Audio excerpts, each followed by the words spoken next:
આજના આપણા વિડીયોનો ટોપિક છે કેવાયસી.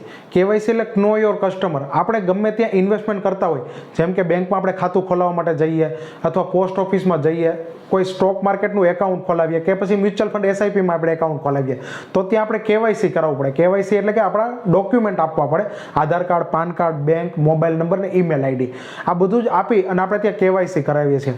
પરંતુ કેવાયસી કરાવ્યા પછી સમયાંતરે આપણા કોઈ એડ્રેસ ચેન્જ થતા હોય, આપણા કોઈ મોબાઈલ નંબર ચેન્જ થતા હોય અથવા આપણા ઈમેલ આઈડી આપણે ચેન્જ કરતા હોય, તો જ્યાં પણ આપણે ઇન્વેસ્ટમેન્ટ કર્યું હોય અથવા તો જ્યાં પણ આપણે ખાતું ખોલાવ્યું હોય, એકાઉન્ટ ખોલાવ્યું હોય, ત્યાં સમયાંતરે કેવાયસી રિવ્યૂ થતી હોય છે.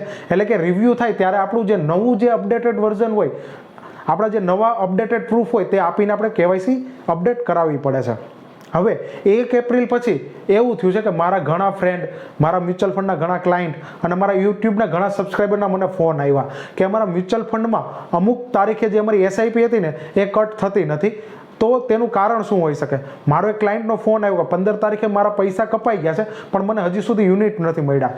તો તેનું કારણ છે કે 1 એપ્રિલથી સેબીએ જેટલા પણ મ્યુચ્યુઅલ ફંડના ક્લાયન્ટ છે ને, આ બધા જ ક્લાયન્ટની કેવાયસી છે ને તે ચેક કરવાનું કીધું છે. કોને કીધું છે? તો KRA. KRA કોણ છે? તો KRA કેવાયસી રજિસ્ટર્ડ એજન્સી છે. આપણા ઇન્ડિયામાં 5 અત્યારે કેવાયસી રજિસ્ટર્ડ એજન્સી છે જે આ કેવાયસી વેરીફાઈ કરે છે. તો એ કઈ કઈ છે? તો તે છે civil KRA, CAMS KRA, NDML KRA, કાર્વે KRA અને ડોટેક્સ KRA. આ 5 પ્રકારની એજન્સીએ બધા જ ક્લાયન્ટના ડેટા છે ને તે ચેક કર્યા છે અને એને 3 અલગ અલગ કેટેગરીમાં ડિવાઈડ કર્યા છે.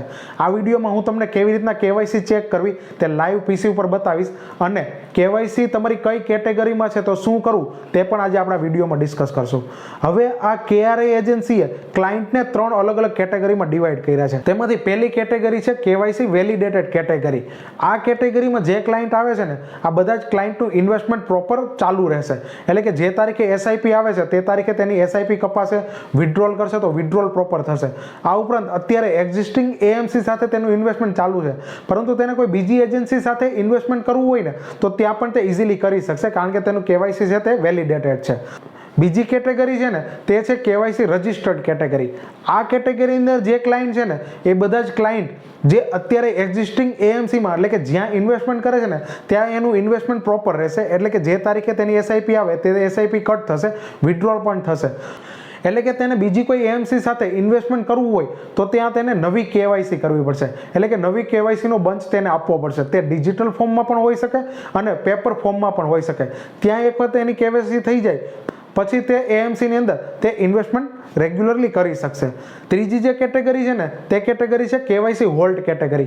આ કેવાયસીમાં આપણા કંઈક પ્રૂફ અથવા આપણા કોઈ ડોક્યુમેન્ટના લીધે આપણી કેવાયસી હોલ્ડ કરવામાં આવે છે અને આ હોલ્ડ થવાના લીધે તમારું જ્યાં પણ ઇન્વેસ્ટમેન્ટ થતું હશે ને તે ઇન્વેસ્ટમેન્ટમાં તમારી એસઆઈપી છે તે સ્ટોપ થઈ જશે. એટલે કે તમારી એસઆઈપી કે મ્યુચ્યુઅલ ફંડ છે ને તે યોગ્ય તારીખે, જે તારીખે કપાવવાનું હોય ને એ તારીખે કપાશે નહીં અને બેંકની અંદર પૈસા રિવર્સ થઈ જશે.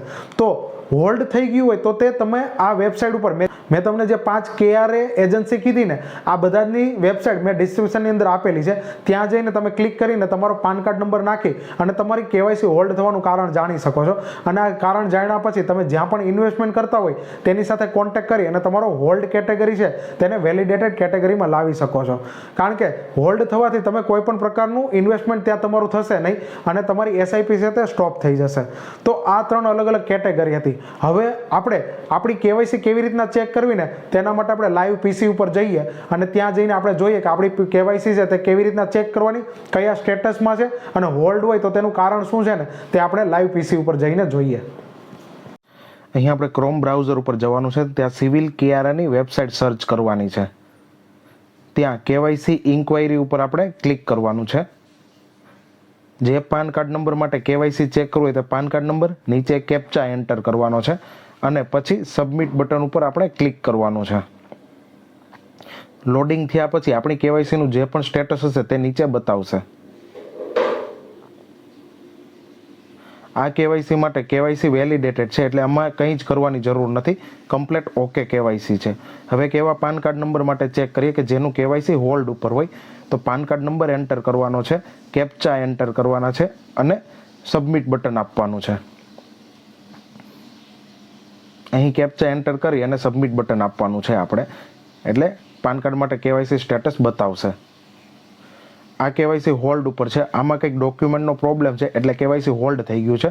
તો લેફ્ટ સાઈડમાં જે 4 KRA રજિસ્ટ્રી એજન્સી આપેલ છે ત્યાં કોન્ટેક્ટ કરી અને મોબાઈલ નંબર, આધાર કાર્ડ અને ઈમેલ આઈડી આપી અને એને વેરીફાઈ કરાવશો એટલે કેવાયસી વેલિડેટેડ થઈ જશે. હવે આપણે સિવિલ KRAની વેબસાઇટ ઉપર જોઈ અને જોયું કે આપણી કેવાયસી વેલિડેટેડ છે કે કઈ રીતના છે. જો તમારી કેવાયસી હોલ્ડ ઉપર હોય તો તમે રિસ્પેક્ટિવ જે પણ તમારી કેવાયસી હોય ને ત્યાં જઈ અને તમે તમારા પ્રૂફ કે તમારા ડોક્યુમેન્ટ આપીને તમારી કેવાયસીને વેલિડેટ કરી શકો છો. આ ઉપરાંત તમને બીજો કોઈ ડાઉટ હોય તો તમે કોમેન્ટ સેશનમાં મને કોમેન્ટ કરીને પૂછી શકો છો. આ ઉપરાંત મારો મોબાઈલ નંબર ડિસ્ક્રિપ્શન અંદર આપેલ છે, તમે ડાયરેક્ટ મને કોન્ટેક્ટ પણ કરી શકો છો. આ ઉપરાંત તમે હજી સુધી મારી ચેનલને સબસ્ક્રાઇબ નથી કરી તો તમે મારી ચેનલને સબસ્ક્રાઇબ કરી લો. આ વિડીયો છે તે તમારા મિત્રો સાથે શેર કરો જેથી તે પણ તેનું મ્યુચ્યુઅલ ફંડ ચાલુ હોય તો તેની કેવાયસી કયા સ્ટેટસમાં છે તે જોઈ શકે અને રેગ્યુલર ઇન્વેસ્ટમેન્ટ સ્ટાર્ટ કરી શકે.